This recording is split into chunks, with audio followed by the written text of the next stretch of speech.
బద్వేల్లోని సీమక్ hospital నందు ఆంధ్రప్రదేశ్ రాష్ట ఆరోగ్య శాఖ మంత్రి సత్యకుమార్ యాదవ్ పుట్టినరోజు సందర్భంగా బద్వేల్ బీజేపీ సీనియర్ నాయకులు కొలిశెట్టి రమణయ్య అర్హులైన పేదలకు ఇంటింటికి సర్వే నిర్వహించి తప్పక న్యాయం చేస్తామని బద్వేల్ ఆర్డీఓ చంద్రమోహన్ పేర్కొన్నారు.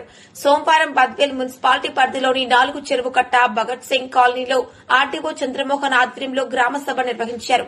సందర్భంగా వారు మాట్లాడుతూ నాగుల చెరువు కట్ట భగత్ సింగ్ కాలనీలో సుమారు 11 సంవత్సరాలుగా పేదలు ఇల్లు నిర్మించుకుని ఉంటున్నారని, వారికి ఇప్పటి వరకు ప్రభుత్వం పట్టాలు ఇవ్వలేదన్నారు.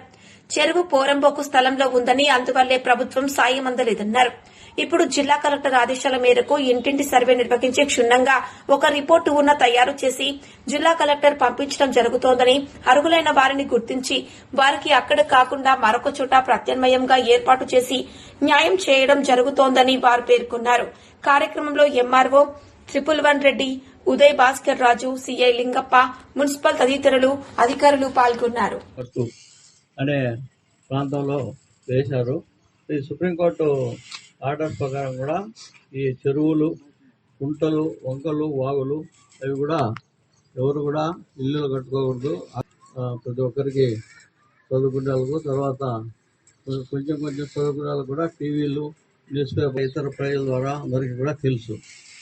అయినా కూడా వాళ్ళు 2016 నుంచి చాలామంది ఒక వ్యక్తి వేసేటువంటి రేట్లు ఇచ్చినప్పటికీ మీరు ఇన్ని సంవత్సరాలు అయినందుకు కూడా ఇంకా ఎటువంటి చెరువును కాపాడలేదు, చెరువు తట్టును కాపాడలేదు.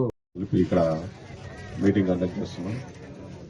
సో మీకు అందరికీ తెలుసు, ఇందాక అంతా వక్తలు చెప్పారు. సో దీని బ్యాక్గ్రౌండ్ ఏందనేది. సో ఈ నాగుల చెరువు అనేది గోపవరం అండ్ బద్వేల్ మండలంలో దాదాపు 182 ఎకరాల్లో విస్తరించి ఉంది. సో ఈ యొక్క ఏదైతే చెరువు ఉందో ఈ చెరువులో చాలా రోజుల నుంచి ఈ యొక్క ఎంక్రోచ్మెంట్స్, అంటే పేదలు ముఖ్యంగా ఈ వారికి సరైన ఎక్కడ కూడా నివాస గృహాలు లేకపోతుంది. చాలా మంది ఎస్టీలు, నిజంగా అర్హులైన వాళ్ళందరూ కూడా ఇక్కడ నివాసాలు ఏర్పాటు చేసుకుని ఎన్నో సంవత్సరాలుగా, దాదాపు మనం ఇక్కడ చెప్పినట్టు వరకు 2011 నుంచి ఇక్కడ ఉంటున్నారని చెప్పారు. సో దాదాపు 14-15 సంవత్సరాల నుంచి ఇక్కడ ఉంటున్నారు. సో ఈ కలెక్టర్ గారు, ఆర్డీఓ గారు, ఇంతకుముందున్న తహసీల్దార్స్, పోలీసులు, సో వీళ్ళందరూ కూడా వచ్చి ఇక్కడ ఇన్స్పెక్ట్ చేసి సో వాళ్ళకి ఏదైనా న్యాయం చేయాలనే పరిస్థితుల్లో ప్రయత్నాలు చేయడం జరిగింది. సో ఎవరిని కూడా ఫోర్స్ఫుల్ గా ఎక్కడ కూడా ఎవరిని ఇబ్బంది పెట్టే పరిస్థితి చేయలేదు. సో ఇప్పుడు కూడా ఎటువంటి పరిస్థితులు, అలాంటి పరిస్థితులు జరగవు. కాకపోతే మనకు ఇప్పుడు ఉన్నటువంటి పరిస్థితుల్లో సో కలెక్టర్ గారు చెప్పారన్నారు, బట్ ఎక్కడ కూడా 2011 అది 2012లో అప్పుడు కొన్ని గుడిసెలు ఇవన్నీ ఉంటే దాన్ని రిమూవ్ చేశారు. మళ్ళా 2016లో మళ్ళా కొన్ని ఎంక్రోచ్మెంట్స్ అన్ని కూడా వచ్చాయి.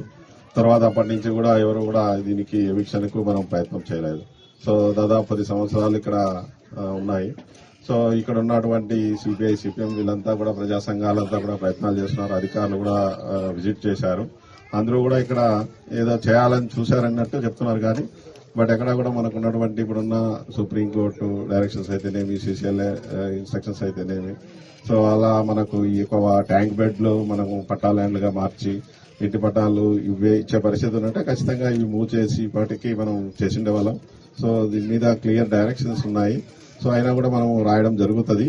సో మీ యొక్క ఈ ఎక్కడైతే ఇక్కడ ఉన్నారో ఈ ఉన్నటువంటి నివాసాలన్నీ కూడా మనం ఎన్యూమరేట్ చేసి వాళ్ళ యొక్క ఆర్థిక, సాంఘిక పరిస్థితులన్నింటినీ కూడా అంచనా వేసి, సో మేము ఎంతమంది దీంట్లో అర్హులు ఉన్నారు, ఎలాంటి కట్టడాలు ఉన్నాయి, ఎన్ని ఉన్నాయి, ఈ భూమి పరిస్థితి ఏంటి, భూమి స్థితి ఏంటి, సో ఇవన్నీ కూడా డీటెయిల్ గా మనం రిపోర్ట్ సబ్మిట్ చేయడం జరుగుతుంది. సో అంతా చేసిన తర్వాత దీని మీద మళ్ళా చర్య తీసుకోవడం జరుగుతుంది. ఎవరిని కూడా బలవంతంగా ఎవరికి కూడా ఇల్లు బలవంతంగా ఖాళీ చేయించడం ఉండదు. వాళ్ళకు ప్రత్యామ్నాయం చూపించే మనము చేయడం జరుగుతుంది. సో మీకు ఇక్కడ దాదాపు ఎన్ని సంవత్సరాలు?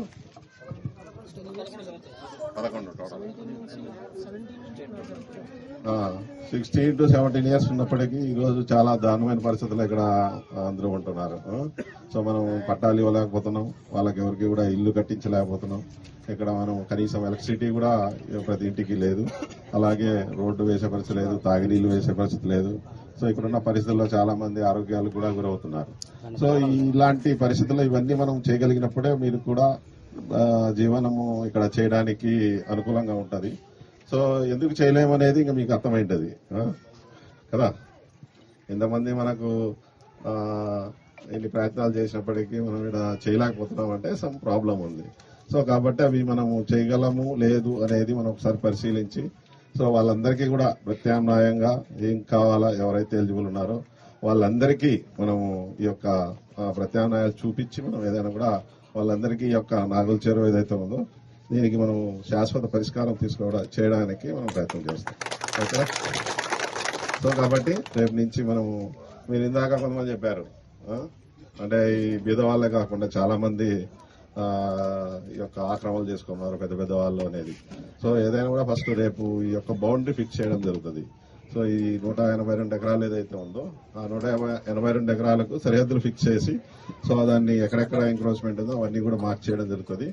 సో ఏవైనా ఎంక్రోచ్మెంట్స్ ఫస్ట్ వాళ్ళతోనే స్టార్ట్ చేస్తాం, మిగతా తీసిన తర్వాతనే ఇలా చేయడం జరుగుతుంది. సో కాబట్టి వేదలకి ఫస్ట్ అన్ని అయిన తర్వాతనే ఏదైనా కానీ మీకు శాశ్వత పరిష్కారం చూసి ఈ యొక్క సమస్యకు పరిష్కారం చేయడం జరుగుతుంది. ఓకేనా? Thank you madam.